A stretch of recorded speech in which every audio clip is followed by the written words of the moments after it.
This is Cerebral Cinema. Movies of the mind.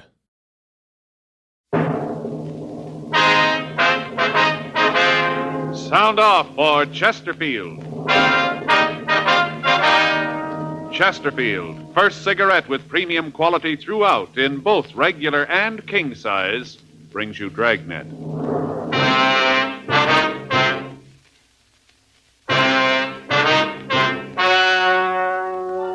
Ladies and gentlemen, the story you're about to hear is true. The names have been changed to protect the innocent.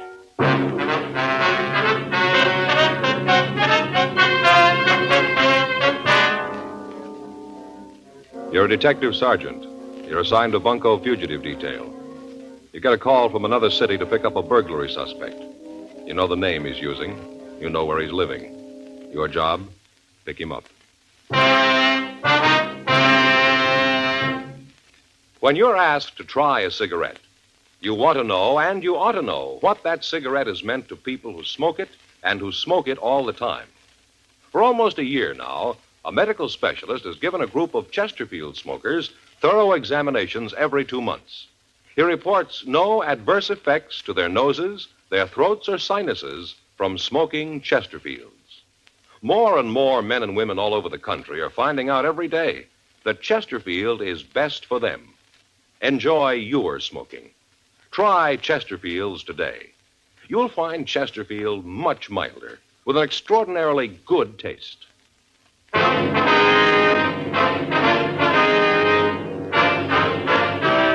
Dragnet, the documented drama of an actual crime. For the next 30 minutes, in cooperation with the Los Angeles Police Department, you will travel step by step on the side of the law through an actual case transcribed from official police files. From beginning to end, from crime to punishment, Dragnet is the story of your police force in action.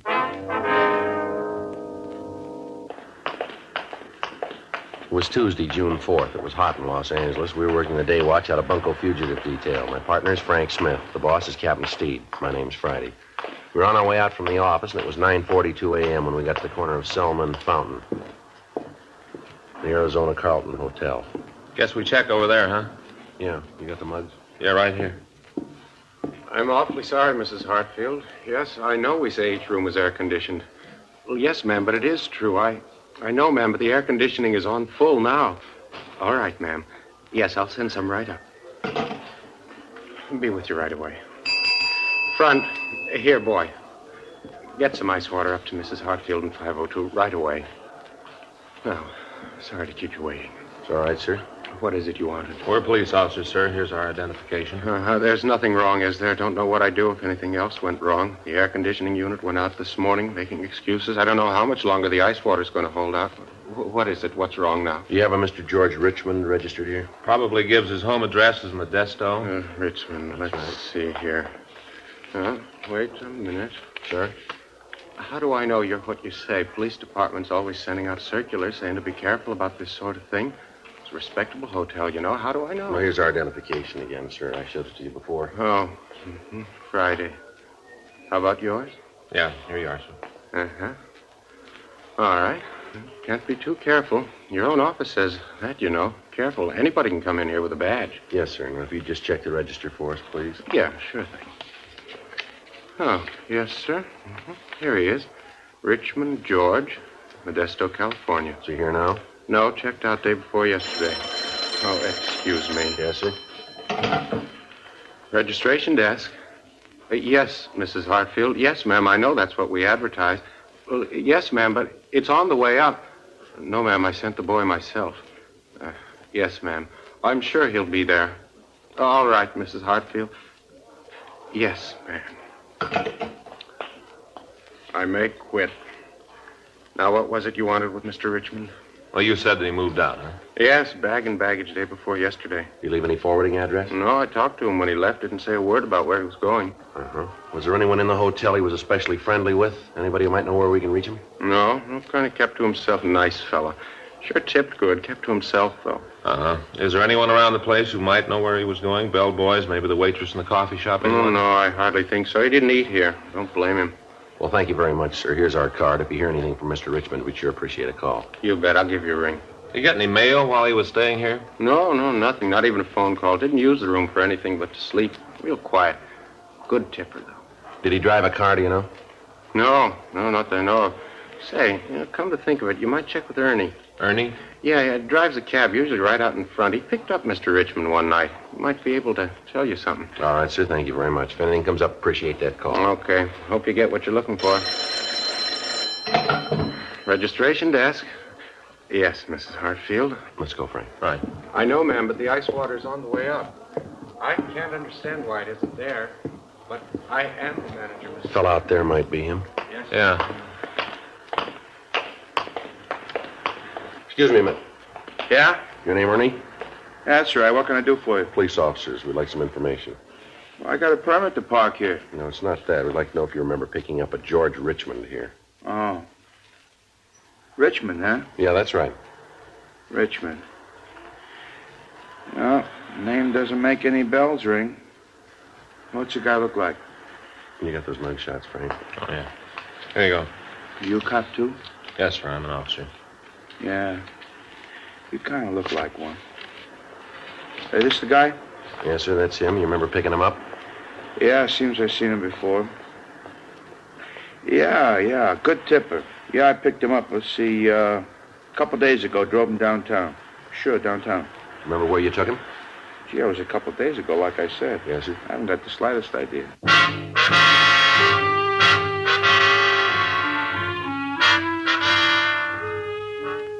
10:07 a.m. We continued to talk to the cab driver. He was sure that he'd picked up George Richmond on Sunday night, but he was unable to tell us where he'd taken the suspect. We drove back downtown and checked with the cab company. On the driver's waybill, we found that he'd made 3 pickups that night from the hotel on Fountain Avenue. The first stop listed was a large cafeteria in downtown Los Angeles. We checked with the cashier. She was unable to identify the mugshots of Richmond. The second stop was a large apartment out on Wilshire Boulevard. We checked the manager of the place, and she told us that she didn't recognize the name. We showed her the mugshots of Richmond, and she said that she thought she'd seen the man 2 weeks before. When she asked him what he wanted, he said that he was looking for a Miss Norman. Because of the way he'd acted, the landlady hadn't told him that there was a tenant by that name living in the place. She gave us the apartment number of the Norman woman, and Frank and I went up to see her. Want to try it again? Yeah. Who is it? Police officers. What? Police officers, we'd like to talk to you. Just a minute.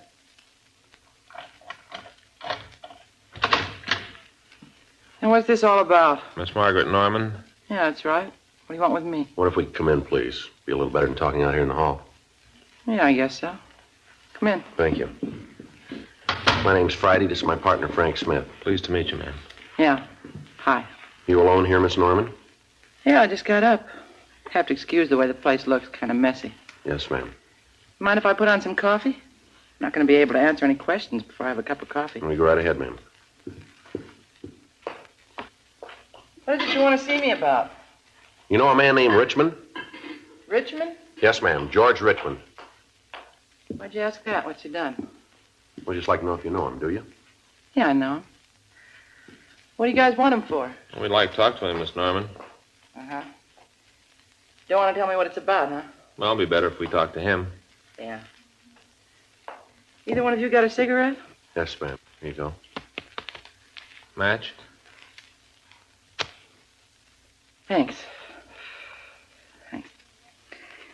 You know, there's no love lost between me and George. Is that right? You bet there isn't, lousy bummer. Get a drugstore cowboy. Takes a girl out for dinner one lousy night, and a cheap dinner. Figures he owns her. You know where he is now? No, I haven't got the slightest idea. If I did know, I'd sure tell you. Bet I would. I'd like to see him get his way he treated me. You know any of his friends? Anyone who might know where he is? I don't think he's got a friend. At least I never met any of them. Does he drive a car, do you know? No, not him. Always took a cab. Used to kill me. Anywhere we went, he'd take a cab. One lousy block, and he took a cab. Liked to be a sport. Always tipping big. Regular drugstore cowboy. Mm-hmm. When'd you see him last? That must have been a couple of weeks ago. That much, anyway. Last time I saw him. Don't care if I never see him again where he acted. I thought he was going to kill me. Ma'am? Went out to dinner, and when we got back here, he'd been drinking a lot. Got real nasty. I told him he better be going. You know, it was late and all. Yes, ma'am. Well, like I said, it was late, and he got real nasty. Started yelling at me. Called me all sorts of things. I'm not going to let any man say things like that to me, so I told him to get out. I never want to see him again. One lousy dinner, and he thought he owned me. Mm-hmm. Will you go ahead, Miss Norman? He hauled off and hit me. Right there in the hall. Hit me as hard as he could, almost broke my jaw. Well, I let out a scream, and he beat it. Caused such a commotion, I had to move. Then this didn't happen here, is that it? No, a place over on Vermont. I moved the next day. Mm-hmm. Where'd you meet Richmond? At the club. Say, you got another cigarette? Yeah. Here you are. Match? Thanks. What club's that, ma'am? Where I work, Green Lantern, downtown. I'm the cigarette girl. I met him there. He came in one night, acted real big. Asked me if I'd have dinner with him. As it happened, I didn't have an engagement that night, so I said yes. Well, we kind of went together for a while. I see. Sure hope you get him. A real bad guy. The way he treats women, terrible. He say, wait a minute. Yes, ma'am. I know someone who might be able to tell you where he is. Who's that, ma'am? A fellow named Hank. Used to hang around the club. I saw George talk to him at the bar once in a while. Well, do you know where we can find this fella, Hank? No, but I can tell you where his girlfriend lives. That help? Yes, ma'am, it will. Place over on 3rd out near Fairfax. Do you know his full name, ma'am?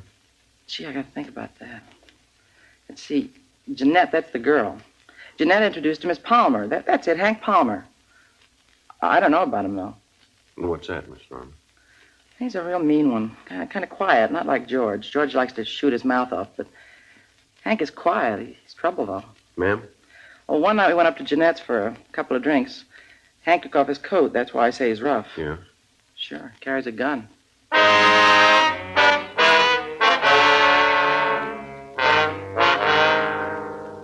1:45 p.m. We got the description of Hank Palmer, and then Frank and I drove back to the city hall. We ran the name and description through R&I, but we got no make. We sent the name to George Brereton, CII, up at Sacramento.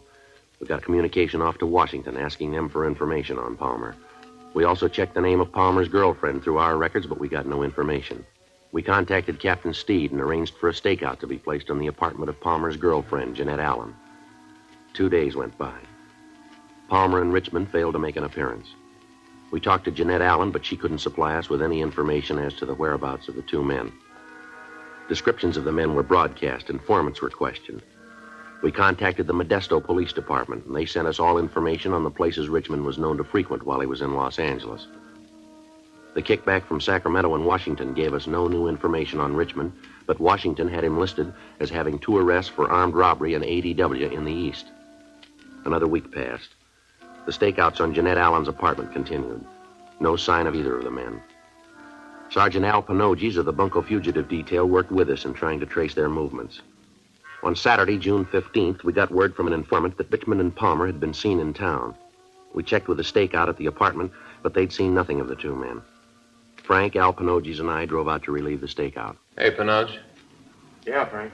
Sure hot in this room, isn't it? Air just laying there. Yeah. Paper says this is the hottest June 15th on record. Say, Miss Allen. Yes, Sergeant? Now, you haven't heard from Palmer at all since he got back, is that it? No, not a word. I don't really believe he's in town. I'm sure if he was, he'd look me up. Never done this before. Uh-huh. Say, would it be all right if I got a glass of water, miss? Sure, help yourself right out in the kitchen. Thanks. How about you, Joe? Want some? No, thanks. Al? Yeah. Joe? Yeah? Cab's stopping out in front. Man getting out. Might be one of them. Guy's wearing an overcoat. On a day like this? You coming in here, Al? Yeah. Yeah, cab's pulling away. Okay.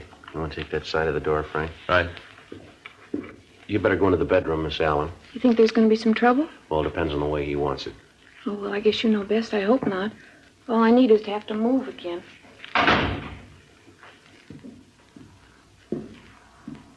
Somebody in the hall. He's stopping. All set? Right. Who are you? You Hank Palmer? Yeah, so what? Police officers. Lousy cop! Watch it, Joe. He's got a gun. I'll get him. All right, hold it up, Palmer. Stop or I'll fire. Get away from me, cop! Hold it up, Palmer. All right, mister. Come on, pull out of here. Come on, go!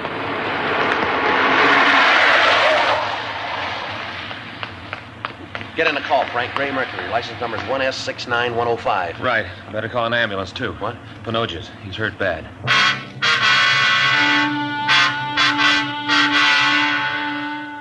June 15th, 8:40 p.m. Sergeant Al Panogis was removed to Georgia Street Receiving Hospital. His condition was listed as critical. The bullet had entered his chest and was still embedded below the left lung. His family was notified, and after Frank and I got out the APB on Palmer, we drove by to pick up Mrs. Panogis. We dropped her off at the hospital, and Frank stayed with her. Palmer's description was put out, as was the description of the car he'd commandeered to get away.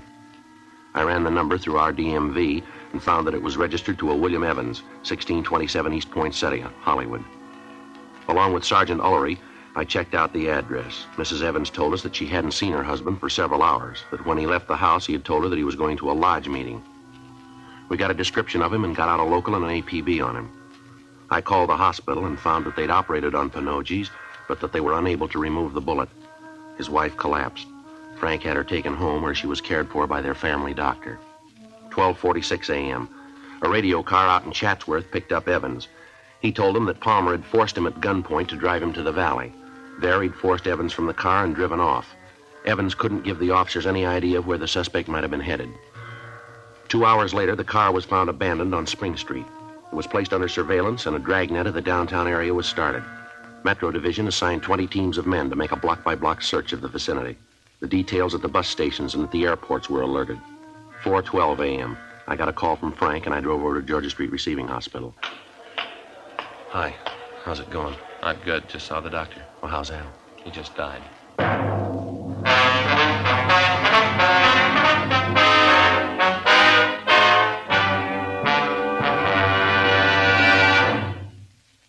You are listening to Dragnet, the authentic story of your police force in action. Chesterfield is the first cigarette to offer smokers premium quality in both regular and king size. King size Chesterfield contains tobaccos of better quality and higher price than any other king size cigarette. Chesterfield is first to name all its ingredients that make the best possible smoke. And Chesterfield gives you this scientific report. No adverse effects to the nose and throat of a group smoking only Chesterfields. So enjoy your smoking. Change to Chesterfield today. Much milder, with an extraordinarily good taste.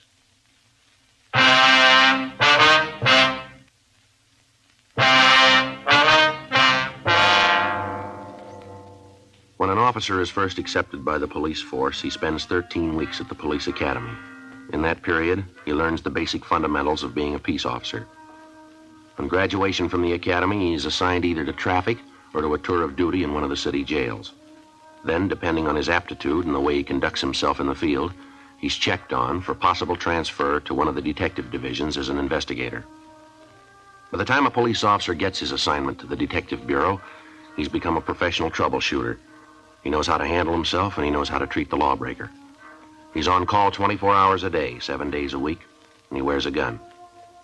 When a hoodlum shoots a police officer, he's showing society that he has no regard for the law, and at the same time, he is announcing that he will not hesitate to kill an unarmed citizen. Sergeant Alfred Panogis had been a policeman 14 years. He'd begun in traffic and then had been transferred to the juvenile division. From there, he went to homicide detail and then to bunco fugitive division. He was a professional peace officer, and he'd been murdered. He gave his life to protect the people who paid his salary, the taxpayers.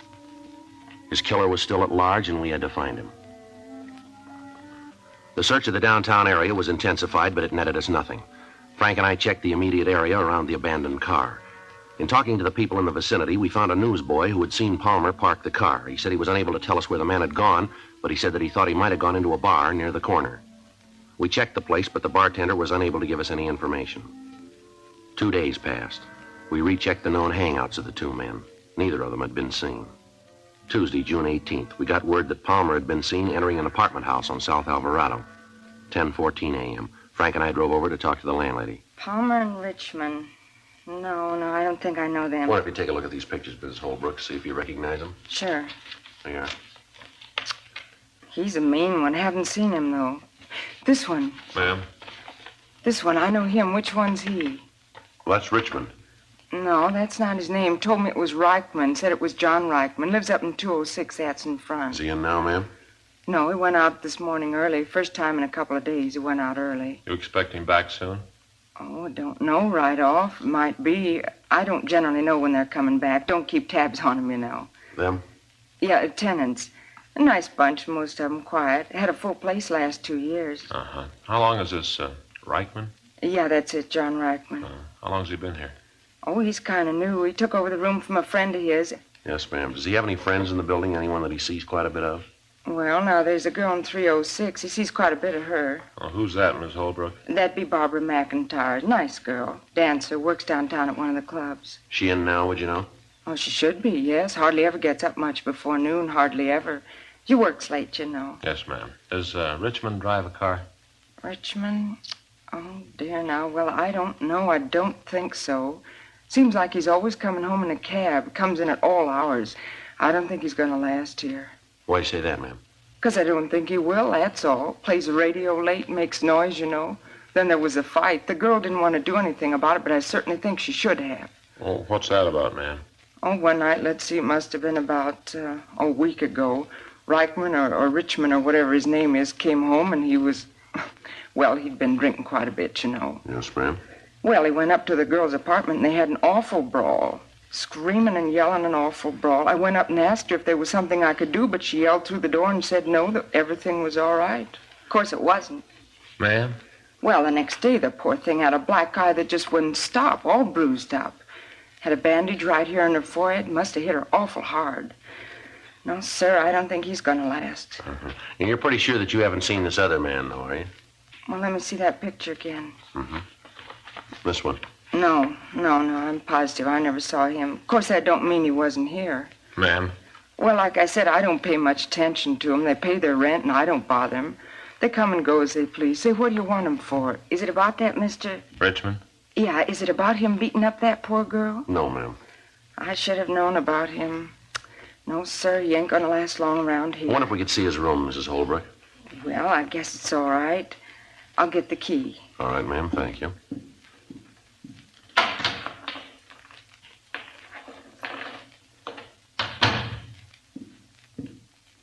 Here you are. It's right up the stairs and then to the front of the hall. It's on the right at the far end of the hall. Well, we'd rather you'd come up with us, ma'am. Oh, well, all right. Glad to help. The way he must have beat that girl, a fiend, that's what he is. Sure isn't going to last long around here. No, ma'am, he sure isn't.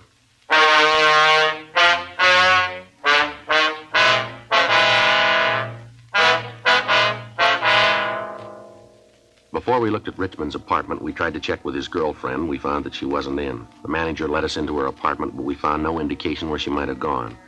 Then we went downstairs and searched Richmond's place. He wasn't there. The landlady stood by when we searched the place. In a closet, we found a small arsenal, a gas grenade, a sawed-off shotgun, and 2 boxes of shells. There were also several revolvers, along with over 150 rounds of ammunition. We called the office and arranged for a stakeout on the building. Sergeants Ullery, Gerard, Gilmore, and Miller came out. Gerard and Gilmore covered the front entrance. Ullery and Miller were stationed at the back of the building, and Frank and I covered Richmond's room. The residents of the apartment were warned to stay inside their rooms and to keep their doors locked. 10:30 p.m. There was still no sign of the suspects. We waited. 11 o'clock, 11:15, midnight. Joe? Yeah? Looks like it might be them. Cab pulling up in front. How about Gerard and Gilmore? No, can't see him from here. Yeah. Looks like Palmer and Richmond. They got the girl with him. Where is she? She's walking between them. Makes it tough, huh? Yeah. Well, I won't try to take him on the street this way. They're coming in the building. Uh-huh.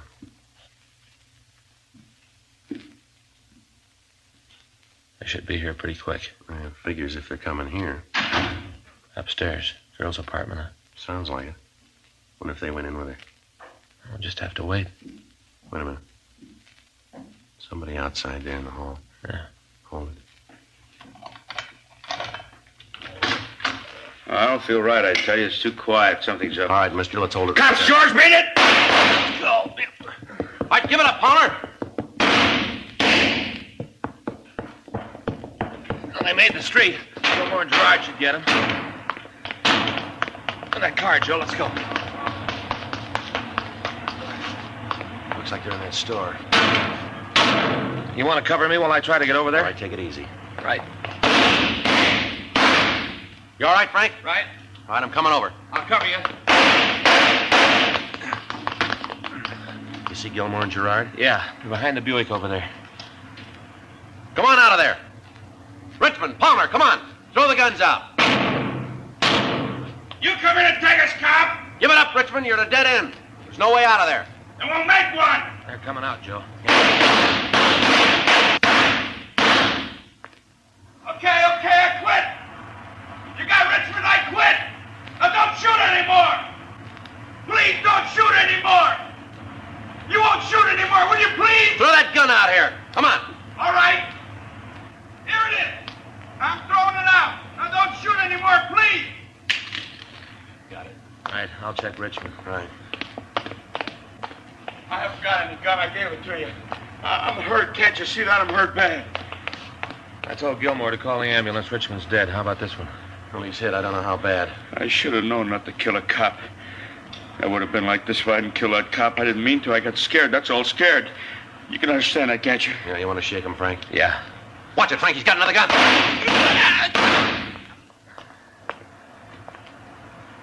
You all right? Yeah. Palmer? Palmer. I'll check him. Throw him on it. He's dead. Look here, Jar. What's that? He had these in his pockets. Must be 50 or 60 rounds of ammunition there. Yeah. Doesn't look like he was ready to quit. He was ready.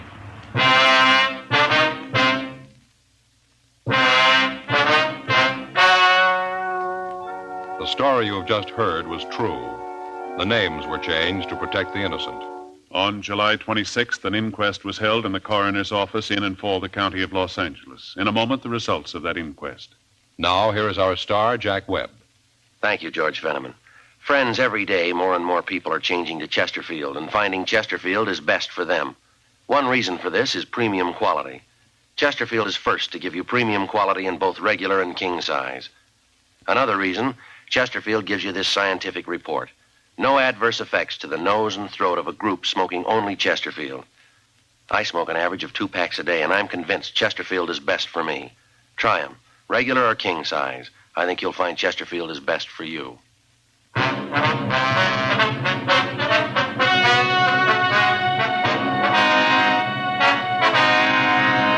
At the coroner's inquest, it was found that the deaths of George Thomas Richmond and Henry Donald Palmer were justifiable homicide. It was found that they were armed and were killed while resisting arrest.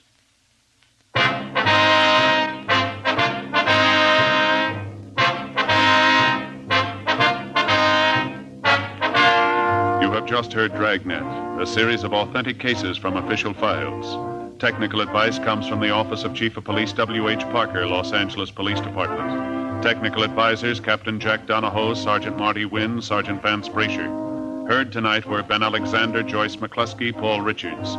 Script by John Robinson. Music by Walter Schumann. Hal Gibney speaking. For a million laughs, tune in Chesterfield's Martin and Lewis Show, Tuesday on this same NBC station. And sound off for Chesterfields, either regular or king size. You'll find premium quality Chesterfield much milder. Chesterfield is best for you. Chesterfield has brought you Dragnet, transcribed from Los Angeles. Ladies and gentlemen, wherever and whenever people need help, the Red Cross answers the call. When a flood-stricken family needs shelter, when a crippled child must learn to walk and play, and when a wounded soldier needs blood, the Red Cross is always there. Now, the Red Cross needs your help. To keep up their many services this year, $93 million is needed. So, when the Red Cross volunteer calls on you, please answer the call and give generously.